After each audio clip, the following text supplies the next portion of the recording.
यहाँ से पढ़ना था हमको, रहीमन पानी राखिए बिन पानी सब सून, है ना। इसके ऊपर वाला जो दोहा था ये पढ़ा था, ये रहीम माने नहीं दिल से नवाज होए, चीता चोर कमान के नए ते अवगुण होए। जब हमने पढ़ा था कि जो चीता हो गया, चोर हो गया, कमान हो गया, इनको जितना नीचे करो, जितना ये नीचे होते हैं उतना ही क्या होते हैं, हानिकारक होते हैं, उतना ही ये नुकसानदेह होते हैं।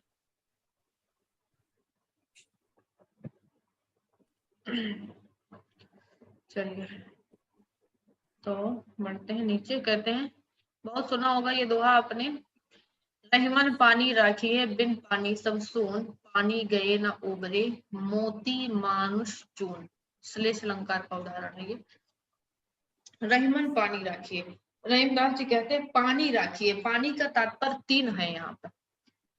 पानी से तीन चीजों का अर्थ बता रहा है कि कहते हैं पानी का मतलब कि बिन पानी सब सून। रहीम कहते हैं कि बिना पानी के तो सब बेकार है। पानी कौन कौन सा, पानी गए न उबरे, पानी अगर उतर गया, पानी का मतलब हो गया, नहीं कहते थे मनुष्य के लिए कहा है कि आंखों का पानी भर जाना। पानी का मतलब मनुष्य के लिए देखा जाए तो पानी उनके लिए एक उनकी इज्जत सम्मान या है ना आत्म स्वाभिमान की बात होती है। मोती की बात करें तो मोती में पानी जब तक चढ़ा होता है तब तक क्या होता है, उसकी चमक बनी रहती है।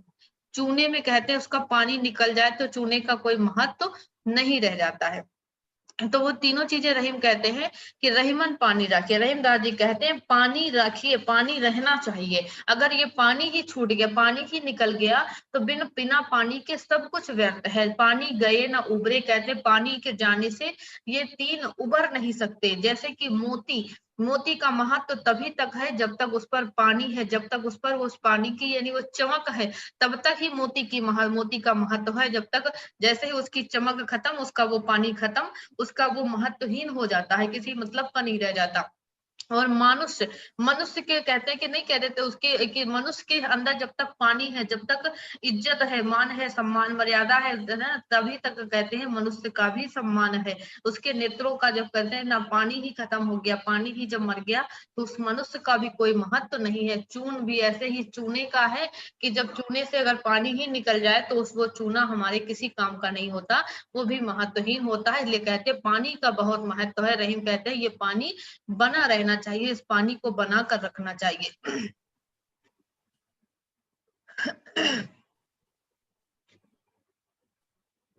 168 नंबर दुआ आता है, कहते हैं रहीमन अब वे बिरछ कहें जिनकी छाह गंभीर, बागन बिच बिच देखियत सेहुड़ कंज करीर। रहीम कहते हैं कि अब वो बिरछ कहाँ, अब वो वृक्ष कहाँ, जिनकी छाह गंभीर, यानी कि जिनकी छाया कैसी होती थी, गंभीर छाया, यानी कि जो मतलब एक गहन छाया देने वाले जो वृक्ष थे। रहीम कहते हैं अब वो वृक्ष हैं कहाँ।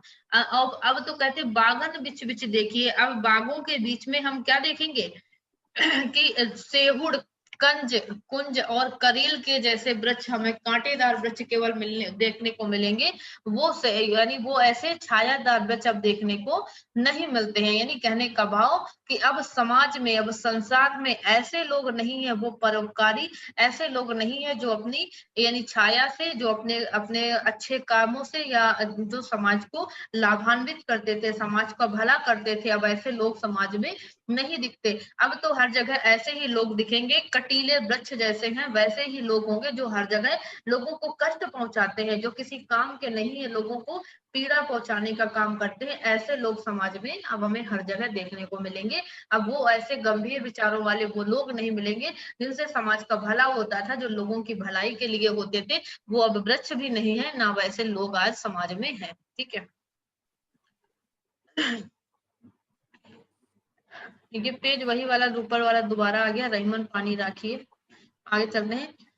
कहते हैं रहीमन बहु भेषज करत, व्याधि न छाड़त साज, खग मृग बसत अरोग बन, हरि अनाथ के नाथ।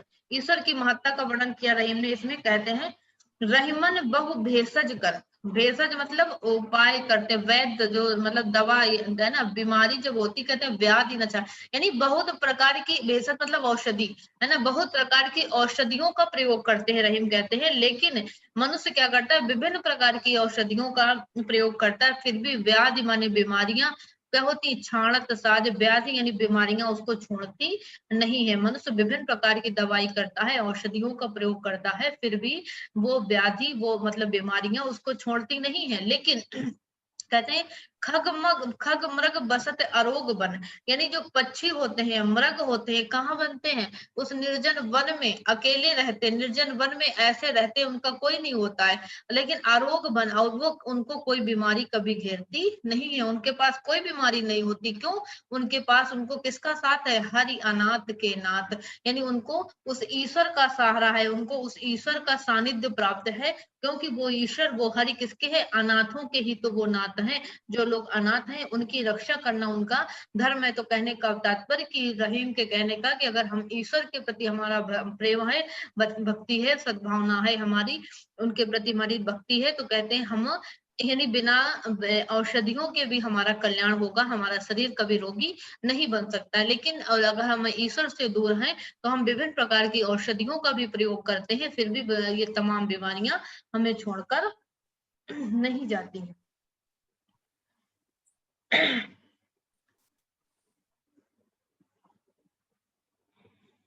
आगे कहते हैं, काह करो बैकुंठ लय, कल्प वृक्ष की छां, रहीमन ढाक सुहावनो, गल पीतम की बाह। रहीम कहते हैं, काह करो बैकुंठ जाए। रहीम लिखते हैं यहाँ पर कि बैकुंठ यानी कि स्वर्गलोक है ना, कहते हैं कि मुझे वो बैकुंठ कहा करो, क्या करें उस बैकुंठ का, कहते हैं उस स्वर्ग का सुख नहीं चाहिए, और कल्प वृक्ष की छाए, और कहते हैं मुझे उस कल्प वृक्ष की छाए से भी कोई लेना देना नहीं, ना मुझे उस स्वर्ग का सुख चाहिए, रहीम कहते हैं, ना मुझे उस कल्प वृक्ष की छाया ही पसंद है, उसका यानी उसकी इच्छा भी नहीं है कि मुझे उस कल्प वृक्ष की छाया के नीचे मैं बैठूं।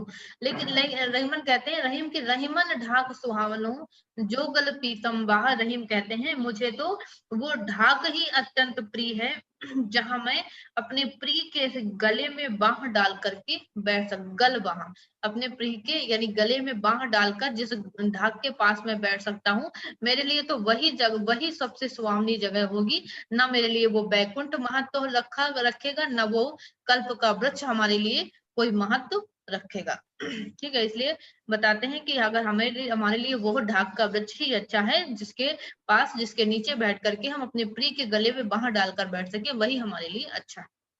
ठीक है, आगे लिखते हैं, कैसे कैसे निभे निबल जन, कर सबलन सो बैर, रहीमन बस सागर बिसे, करत मगर सो बैर। रहीम कहते हैं कि कैसे बसी है निबल जन, यानी कि जो कमजोर लोग होते हैं, ठीक है, रहीम कहते हैं जो कमजोर लोग हैं कि उनका उनका निवा यानी कि उनका यानी कि वास, या कह सकते हैं निभेगा कैसे, अगर वो सबलन सो, अगर वो शक्तिशाली व्यक्ति से बैर कर लेंगे, है ना, कमजोर व्यक्ति अगर शक्तिशाली व्यक्ति से बैर करके बैठ जाएगा, तो रहीम कहते हैं कि उसका क्या है, उसका यानी कि उसका कैसे निभेगा, उसका कैसे जीवन पार होगा।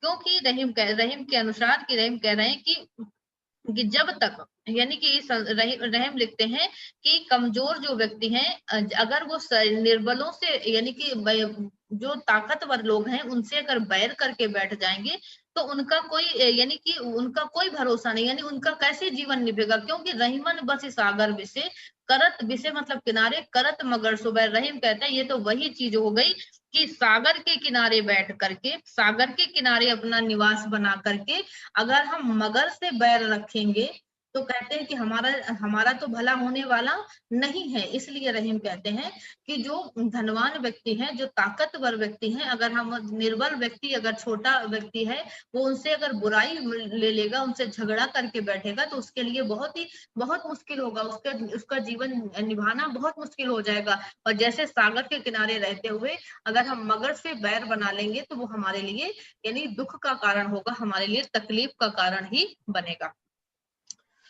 ठीक है, कहते खीरा सिर से काटिए मलियत नौन लगाए, रहीमन करुए मुखन को चाहियत यही सजाए।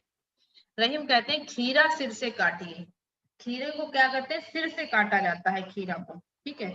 और कहते हैं उसको नमक लगा करके मलते हैं, मल दिया जाता है, फिर सिर से काट कर उस पर नमक लगाकर और उसमें मल देते हैं। नहीं, लोग कहते हैं जले पर कटे पर नमक लगा दिया, तो कहते हैं कि जो खीरे को काट करके उस पर नमक लगाकर मल देते हैं। तो रहीम कहते हैं कि रहीमन कड़वे मुखन को चाहियत यही सजा। कहते हैं रहीम जो कड़वे मुख वाले लोग होते हैं उनको इसी प्रकार की सजा मिलनी चाहिए, ठीक है। मतलब जो कटु वचन बोलने वाले लोग हों उनको खीरे की तरह ही उनको सजा दी जानी चाहिए। जैसे खीरा कड़वा होता है, मुख उसका कड़वा होता है, तो उसके मुख को काटकर नमक लगाकर उसको मल दिया जाता है, उसकी कड़वाहट चली जाती है, दूर की जाती है। वैसे ही मनुष्य के लिए बताया रहीम ने कि अगर जो कटु वचन बोलने वाले मनुष्य हैं उनके साथ भी ऐसा ही व्यवहार होना चाहिए। आगे कहते हैं खैर खून खांसी खुशी बैर प्रीत मदपान, रहीमन दाबे ना दबे जानत सकल जहान। अच्छी बात लिखी इन्होंने। कहते हैं खैर खून खांसी खुशी, नहीं तो खैर मतलब खैरियत जो होती है, नहीं लोग पूछते हैं खैरियत पूछना, तो कहते हैं जो खैरियत जो होती है ना, या खैर एक दूसरा खैर का अर्थ होता है कत्था जो होता है, ठीक है, कत्था जो पान में यूज किया जाता है, तो उसका अर्थ होता है कत्था भी उसका मतलब होता है। तो कहते हैं कि जो खैर होती है, जो खून, खून का मतलब जो मर्डर करना जिसको बोलते हैं, है ना, हत्या करना, खून। और खांसी, या उसको भी खून, खून का मतलब उससे भी हो सकता है जैसे खून निकलता है ना, ठीक है, ये खून का निकलने से भी तात्पर्य हो सकता है। तो और कहते हैं खांसी, जो मनुष्य जो व्यक्ति को खांसी आती है, और खुशी, और ये बैर किसी से लड़ाई, जो बैर है किसी से प्रेम, है ना, और मद्यपान, है ना, मद्यपान करना, शराब पीना, ये सारी चीजें कहते हैं रहीम दाबे ना दबे, ये चीजें कभी छिपती नहीं, कितनी भी कोशिश करो, अगर ये कत्था है, कत्थे का दाग है, तुम कितना भी छिपाओ वो छिपेगा नहीं, है ना। और या किसी के प्रति यानी कहते खैरियत, तो या बात इसका तात्पर्य कत्थे से ही है। यहाँ पर खून है, खून अगर निकल रहा है ना, या उसको भी अगर आप दबाने की कोशिश कितना भी करो वो दबता नहीं है। खांसी अगर आपको आ रही है, आप कितना भी किसी समाज में बैठे हो, आप चाहो कि वो उसको हम दबा लें, खांसी ना आए, तो वो दब नहीं सकती, आएगी जरूर। खुशी, व्यक्ति के अंदर अगर किसी बात पर खुशी है तो उसके चेहरे से वो खुशी झलकने ही लगती है, वो चाहे कितना दबाने की कोशिश करे, वो खुशी उसकी दिखाई ही पड़ जाती है। बैर, किसी से अगर हमारा बैर है, अब झगड़ा है, तो वो बैर भी कहते हैं ना कि वो छिपाए नहीं छिपता, वो किसी ना किसी रूप में सामने आ ही जाता है, पता चली जाता है कि हमारा इनसे पंगा है ना। प्रीति, प्रेम, अगर किसी के प्रति आपके मन में प्रीति है, प्रेम है, तो कहते हैं वो प्रेम भी कभी छिपता नहीं है। और मद्यपान, अगर शराब पीकर कोई आए तो वो सोचे कि हम उसको छिपा ले जाएं, तो ये उसकी भूल है, वो कभी छिपती नहीं है। तो रहीम कहते हैं रहीमन दाबे ना दबे, रहीम कहते हैं ये सारी चीजें कभी दावे से दबती नहीं है, काहे सोचो कि इनको छिपा लें तो ये छिपती नहीं है। जानत सकल जहान, संपूर्ण संसार इनको जान जाता है, इनको दबाने से ये चीजें दबने वाली नहीं। देखो इसमें एक चीज लिखी है, यह दोहा शिव सिंह सरोज में अहमद के नाम से मिलता है। रहीम के स्थान पर इसी दोहे में अहमद का प्रयोग किया। अब ये रहीम का कहा जाएगा कि अहमद का कहा जाएगा, ऐसे ही बहुत सारे दोहों में विवाद होता है। और ये दोहा ब्रंद सही में केवल रहीमन के स्थान पर जैसे प्रयुक्त करके लिख दिया गया है। तो ये दो रचनाओं में ये दोहा देखने को मिलता है, यही बैर खून खांसी खुशी वाला। ठीक है, आगे कहते हैं, ये बहुत आपने सुना होगा, हम तो बचपन से सुन रहे हैं इसको। सरवर फल नहीं खाता है, सरवर पियत न पान, कहीं रहीम पर काज हित, संपत्ति सचहि संचहि सुजान। रहीम कहते हैं कि तरवर वृक्ष अपना फल नहीं खाता, सरवर तालाब अपना पानी स्वयं नहीं पीता, कहीं रहीम पर काज हित। रहीम दास जी लिखते हैं कि दूसरों के हित के कारण, दूसरों का हित करने के लिए, जो परोपकारी पुरुष होते हैं या जो दूसरों का हित चाहने वाले लोग होते हैं, संपत्ति संचय सुजान, जो सज्जन पुरुष होते हैं दूसरों के हित के कारण अपनी संपत्ति का क्या करते हैं, संचय करते हैं। उनका उद्देश्य ही होता है पर कार्य, दूसरों का हित करना, लोक का कल्याण करना ही उनका उद्देश्य होता है। जो सज्जन पुरुष होते हैं, जो साधु यानी सज्जन पुरुष होते हैं, वो उनका उद्देश्य यही होता है कि वो दूसरों का कल्याण करें। जैसे वृक्ष अपने फल खुद नहीं खाता, दूसरे ही खाते हैं, सरोवर अपना पानी स्वयं नहीं पीता, दूसरे ही पीते हैं। तो ऐसे ही सज्जन पुरुष जो होते हैं समाज में, जो अच्छे लोग होते हैं, वो अपनी संपत्ति का संचय इसलिए करते हैं कि वो समाज का कल्याण कर सके, वो दूसरों का कल्याण कर सके। ठीक है। कहते जे गरीब सो हित करे, धनी रहीम वे लोग, कहाँ सुदामा बापुरो कृष्ण मिताई जोग। रहीम कहते हैं जे गरीब सो हित करे, जो लोग गरीब का हित करते हैं, धनी रहीम वे लोग, रहीम कहते हैं वो लोग कैसे हैं, धन्य हैं ऐसे लोग जो गरीब का हित करते हैं, ऐसे लोग धन्य होते हैं। कहते किस प्रकार से, कहाँ सुदामा बापुरो कृष्ण मिताई जोग, क्या कृष्ण और सुदामा की मित्रता का कोई जोड़ है क्या, कहाँ वो धनवान द्वारिकाधीश कृष्ण, कहाँ वो गरीब ब्राह्मण सुदामा। तो कहते हैं क्या इनका, जी मैम इसके पहले वाला दोहा कितना संख्या था उसका, कितना नंबर था? देखना इसके just 89 ma'am, 89। 89। Okay ma'am, thank you ma'am. कोई छूटा है क्या? वैसे इसमें टिक लगा है, सारा छूटा तो नहीं है। चलिए तो कहते जे गरीब सो हित करे, धन रहीम वे लोग, कहाँ सुदामा बापुरो कृष्ण मिताई जोग। तो कहते जो गरीब, कहते हैं जो गरीबों का हित करते हैं, जो गरीबों का कल्याण करते हैं, रहीम कहते हैं ऐसे लोग धन्य हैं।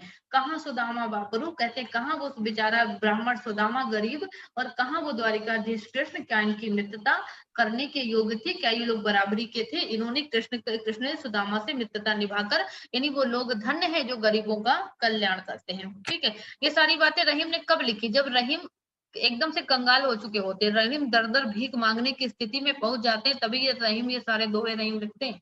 उसी समय रहीम बहुत दानी थे, कहा जाता है बहुत दान किया करते थे। एक समय ऐसा आया उनके पास कुछ भी नहीं मिला, रह गया था, वो मांग के खाने लगे थे, तब उन्होंने वो दोहा लिखा था, वे रहीम अब नाही मांग मधुकरी खाए, है ना, वो यारो यारी छोड़िए, वे रहीम अब नहीं, ऐसा कुछ कल पढ़ा था। ये रहीम दर दर फिरे, मांग मधुकरी खाए। इसमें आते हैं, कहु रहीम केतिक रही, केतिक गई बिहाय, माया ममता मोह पर अंत चले पछताए। रहीम कहते हैं कि कहु रहीम, केतिक मतलब कुछ, ठीक है, रह गई, और केतिक रही बिहाय, यानी रहीम कह रहे हैं कि जो थोड़ी सी, यानी कि थोड़ी सी रह गई है, जीवन जो है कि अब यानी थोड़ा सा ही रह गया है। केतिक मतलब अब कितना रह गया है, और केतिक रही और केतिक गई भी है, और कुछ रह गया है, कुछ बीत गया है। तो कहते हैं कि अब जो कुछ तो बीत गया जीवन, और कुछ रह गया है।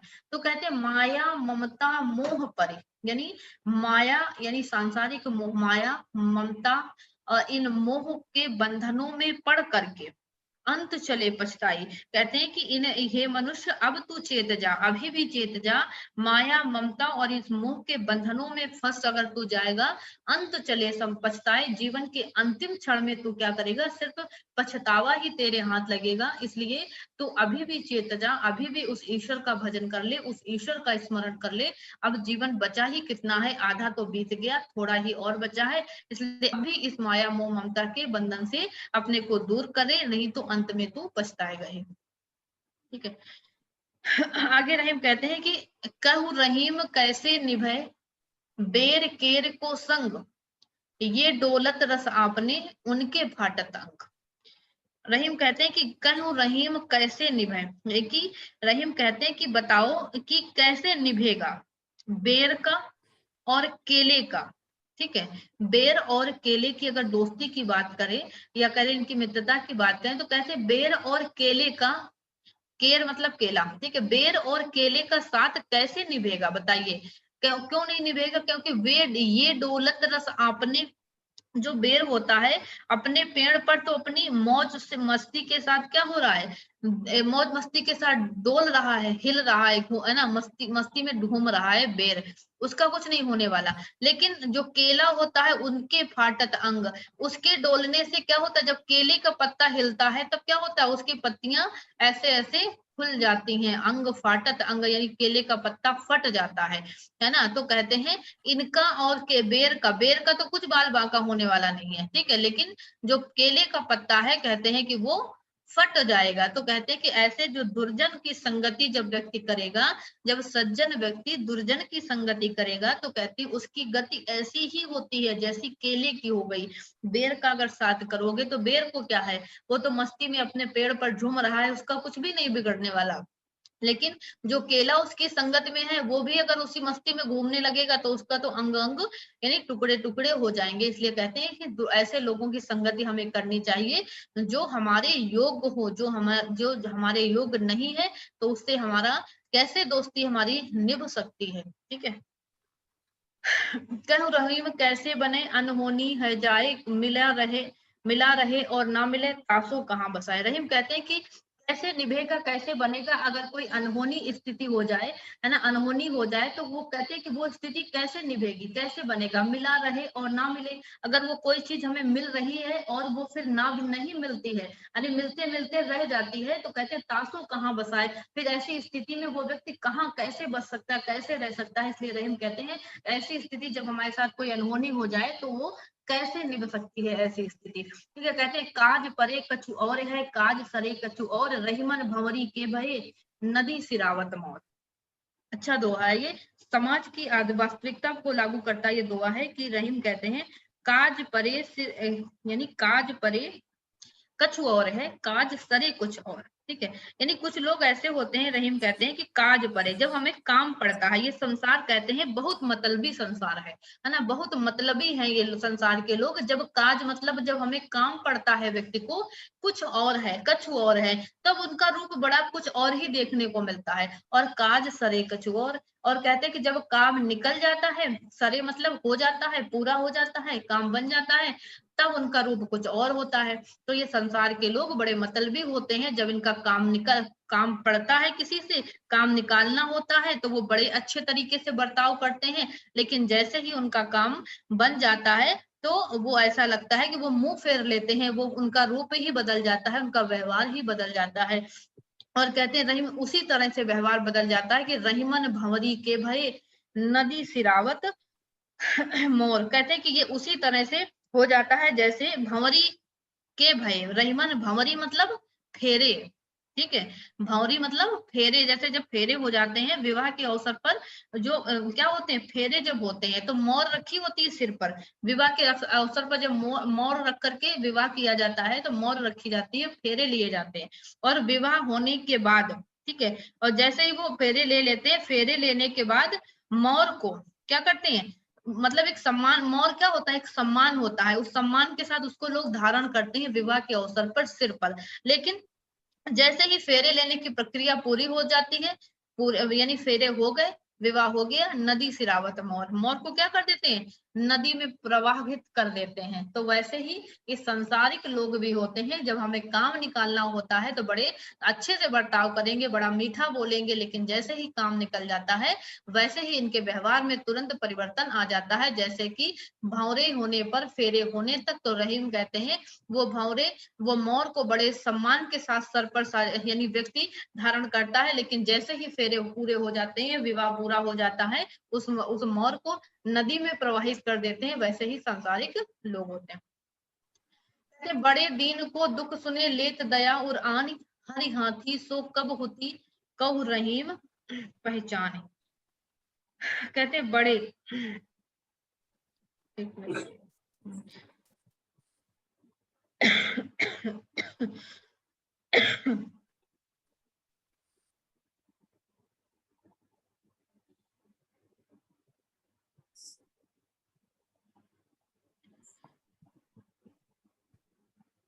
तो रहीम कहते हैं बड़े दीन को दुख सुने, यानी बड़े लोग, जो बड़े लोग होते हैं, ठीक है, जो बड़े लोग होते हैं, दीन को, जो गरीब होता है, दीनहीन व्यक्ति होता है, तो कहते हैं कि उसके दुख को सुनकर, उसके दुख सुने, लेत दया और आनी, अपने हृदय में क्या करते हैं, दया को समाहित कर लेते हैं। जो बड़े लोग होते हैं, अगर दीनों के दुखों को सुन करके उनका हृदय भी दया से भर आता है।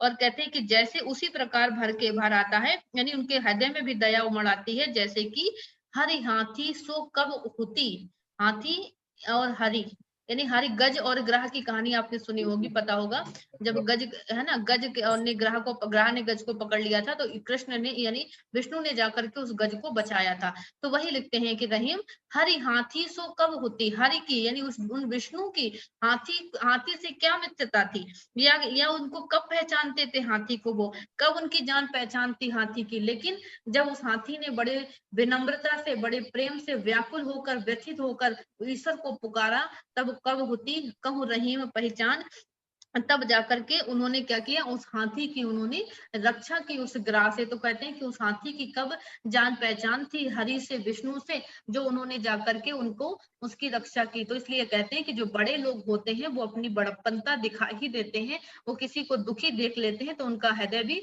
द्रवित हो जाता है, उनका हृदय भी दया से भर जाता है, इसलिए विष्णु ने भी उन हाथी की रक्षा की।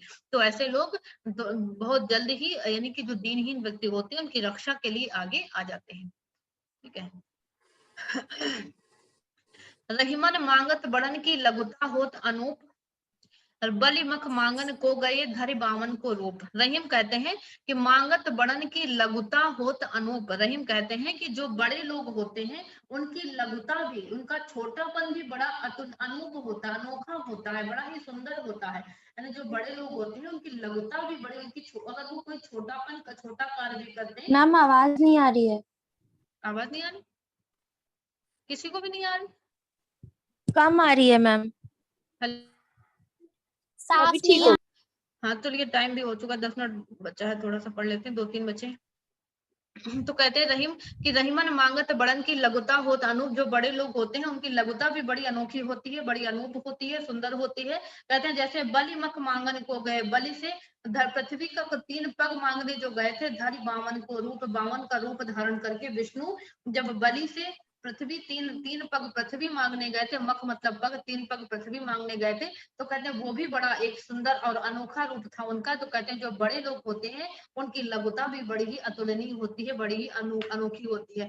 तो कहते हैं रहीमन मार्ग प्रेम को मर्मतहीन मझाओ, जो डिगही तो फिर कहूं नहीं धरने को पाऊं। रहीम कहते हैं मार्ग प्रेम को, प्रेम का जो मार्ग होता है उसको मर्मतहीन, यानी उसको बड़े ही सोच समझ के, बड़े ही यानी कि सोच विचार करके उस पर कदम रखना चाहिए। जो यानी कि रहीम कहते हैं कि जो प्रेम का मार्ग होता है उसको बड़े हमें सोच विचार कर उस प्रेम के मार्ग पर हमको कदम रखना चाहिए। जो डिगे ही तो फिर कहूं, यानी कि अगर हमें नासमझ है, अगर हमें उस मार्ग की समझ नहीं है, तो कहते हैं हमें उस पर पैर नहीं रखने चाहिए, क्योंकि जो डिगे ही तो फिर कहूं, अगर वो पैर डगमगा गए, रहीम कहते हैं उस मार्ग पर अगर पैर डगमगा गए उस प्रेम मार्ग पर, तो नहीं धरने को पाऊं फिर कहीं, यानी कि कोई जगह नहीं मिलती, यानी फिर कोई ऐसी जगह नहीं है कि जहां पर हम उस पैर को धर सके। यानी कहने का भाव कि बहुत सोच समझकर, बड़ी धीरता के साथ, बड़ी दृढ़ता के साथ व्यक्ति को प्रेम के मार्ग पर कदम रखना चाहिए, क्योंकि प्रेम का मार्ग इतना आसान नहीं होता है, ठीक है। रहीमन वहां न जाइए जहां कपट को हेत, हम तन धारे ढेकुली सींचत अपनो खेत। रहीम कहते हैं वहां मत जाइए, कहां पर, कि रहीम कहते हैं कि वहां मत जाइए जहां पर वहां जहां कपट को हेत, जहां पर छल कपट है, जहां पर यानी कि छल कपट से कोई अपना मतलब निकालना चाह रहा हो, अपने काम को पूरा करना चाह रहा हो, तो रहीम कहते हैं वहां ऐसी जगह पर बिल्कुल भी मत जाइए। हम तन ढारत ढेकुली सींचत अपनो खेत, रहीम कहते हैं हम तन ढारत मतलब, हम तो ढेकुली मतलब होता है कि एक कुएं से पानी निकालने का एक यंत्र वो होता है, जिससे हम कुएं से जब पानी निकाला जाता था पहले, उसको ढेकुली बोला जाता है, ठीक है। तो कहते हैं कि रहीम कहते हैं हम तन ढारत, हम तो क्या करते हैं, यानी ढेकुली से पानी निकाल निकालते हैं, यानी हम तो मेहनत के द्वारा अपने काम को पूरा करते हैं। सींचत अपनो खेत कहते हैं, हम तो ढेकुली से पानी निकाल निकाल कर अपने खेत को सींचते हैं, यानी मेहनत से अपने काम को पूरा करते हैं। लेकिन जो कपटी व्यक्ति होता है, ऐसे व्यक्तियों के पास हमको नहीं जाना चाहिए, जो कपट से अपने यानी कपट से अपने कार्य को पूरा करते हो, ऐसे लोगों के पास हमें बिल्कुल भी नहीं जाना चाहिए। ठीक है। रहीमन विपदा हूँ भली जो थोड़े दिन होए, हित अनहित या जगत में जान परत सबको। रहीम कहते हैं कि जो विपदा, अगर व्यक्ति के पास विपदा आ गई, परेशानी आ गई, मुसीबत आ गई, तो भले थोड़े दिन की होती है मुसीबत, लेकिन ये क्या होती है, थोड़े दिन की होती है, लेकिन ये बहुत कुछ हमें सिखा कर जाती है विपदा। कहते हैं हित अनहित या जगत में, इस संसार में कौन हमारा अपना है, कौन हमारा पराया है, किसने मुसीबत में हमारा साथ दिया, किसने नहीं दिया, जान परत सबको। सब कुछ इस विपदा में ही हमें पता चल जाता है कौन हमारा अपना है, कौन हमारा पराया है। कहते हैं रहीमन वे नर मर चुके, कहूँ मांगन जह खाएं, उनसे पहले वे मुए जिन मुख निक्षत नाई। रहीम कहते हैं कि रहीमन वे नर मर चुके, रहीम कहते हैं वे नर तो मरे हुए के समान है जो कहीं मांग कर खाने जाते हैं। वही बात फिर आ गई कि रहीम को मांग मांग कर खाना पड़ता था। रहीम के पास यानी खाने को जब नहीं था, तो रहीम वही बताते हैं कि रहीम उस स्थिति का वर्णन रहीम वहां पर ये सारे दोहे लिखते हैं कि रहीम कहते हैं वे लोग मर चुके हैं, मरे हुए के समान है, जो क्या करते हैं, कहीं मांग मांग कर खाने जाते हैं। और रहीम कहते हैं सबसे पहले वे मरे, उनसे पहले वे मरे जिन मुख निक्षत नहीं। कहते हैं कि उनसे पहले तो वे मरे हुए के समान है, जो क्या करते हैं, जो मांगने पर मुख निक्षत नहीं, साफ इनकार कर देते हैं मांगने पर। उनसे पहले तो वो लोग हमारे लिए मरे हुए के समान है। तो कहते हैं जो मांग कर खा रहे हैं, मांगने जाते हैं, वो तो मरे हुए के समान है ही, लेकिन वो उनसे पहले वो मरे हैं जो मांगने पर भी देते नहीं है। ठीक है। तो यहाँ से पूरा हो जाता है। एक अंतिम, जरा एक मिनट रुकिए, फोन पे हमने एक वो लिया था, एक दोहा और था जो इसमें रह गया है यहाँ पर। ठीक है, एक मिनट दीजिए जरा। 290 नंबर दोहा था शायद।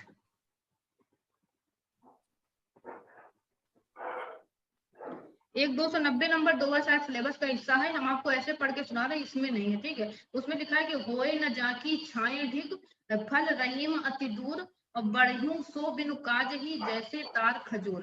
रहीम बताते हैं इसमें कि होए न जाकी छाए ढिग, यानी कि जिस वृक्ष की छाया भी पास में नहीं होती है, और मैडम एक बार दोहा फिर से बोल दीजिए। हाँ, दोहा है, इसका हम फोटो भेज देंगे आपको ग्रुप में। ठीक है। कहते हैं कि होए न 290 दोहा है शायद। कहते हैं होए न जाकी छाए ढिंग, ठीक है, फल रहीम अति दूर, बूढ़ई सो बिनु काज ही जैसे तार खजूर। रहीम कहते हैं कि जिसका मतलब जिसकी छाया भी अधिक दूर है, जिसका फल भी बहुत दूर लगता है, जैसे खजूर का पेड़ की बात कर रहे हैं, तो कहते हैं कि बूढ़ई सो बिनु काज, ऐसे ऐसे कामों का अगर लोग ऐसे वृक्ष लगाते हैं तो उनका कोई मतलब नहीं, जैसे तार, यानी कि ऐसे मतलब कार्य तुम करो जो किसी के जिससे किसी का कुछ भला ही ना हो सके, ऐसे कामों को करने का कहते हैं कोई मतलब नहीं है। जैसे खजूर का वृक्ष होता है, लिखते हैं जैसे तार खजूर, जैसे खजूर का पेड़ है उतना बड़ा होता है, ना वो उसकी छाया किसी के काम की है, ना उसका फल ही किसी को आसानी से मिल सकता है। तो कहते हैं कि ये सारे ऐसे कार्य करने से कोई फायदा नहीं है जो हमारे किसी मतलब के ना हो। ठीक है। तो अगर 290 नंबर दोहा सिलेबस में आप लोग देख लीजिएगा, शायद है ये, क्योंकि इसमें वो चीज इसमें नहीं देखने को मिली है। ठीक है। मेरे हिसाब से 289 वाला, यस 289 पे है, 289 वो भी है। तो क्या वो मैंने जी। नहीं पढ़ा है? तो 289, हाँ 289 नहीं पढ़ा है। अच्छा 289 भी है इसमें हमारे पास है, जन्म बताया उसमें है, होत कृपा जो बड़ेन की सो कदाच घट जाए, तो रहीम मरिबो भलो ये दुख सहो न जाए। रहीम कहते हैं कि होत कृपा जो बड़ेन की, जो बड़े लोगों की कृपा है, अगर वो कृपा कभी भी किसी कारणवश, अगर बड़े लोग जो मेरे पर कृपा करते आ रहे हैं, अगर कहते हैं कि सो कदाच घट जाए, ऐसे लोगों की कृपा अगर कभी घट भी जाती है, कभी घट जाती है, तो कहते तो रहीम मरिबो भलो, रहीम कहते तब तो हमारे लिए वो मरने के समान है, मरना भला है हमारे लिए, क्योंकि ये दुख सहो न जाए, क्योंकि ये दुख सहा नहीं जाता। ये सारे रहीम अपनी व्यक्तिगत परिस्थितियों को ध्यान करके ये सारी बातें कहते हैं कि वो उनका जब वो बड़े बड़े राजाओं के साथ रहा करते थे, बड़े बड़े राजाओं को उनको सानिध्य प्राप्त था, लेकिन जब उनकी स्थिति ऐसी आ जाती है, वो मांग कर खाने पर विवश हो जाते हैं, तब उनको ये सारी बातें याद होती हैं कि कहते हैं कि जब बड़े लोगों का हमारे ऊपर कृपा होती है और किसी कारण बस वो कृपा हमसे, वो उनका सानिध्य हमसे दूर रह जाता है, वो लोग अपनी कृपा उनकी कम हो जाती है, तो कहते हैं ऐसी स्थिति में व्यक्ति का मरना भला है। ठीक है, तो ये दो दोहे हैं जो हम आपको यहाँ पर अब इसकी फोटो हम दे देंगे।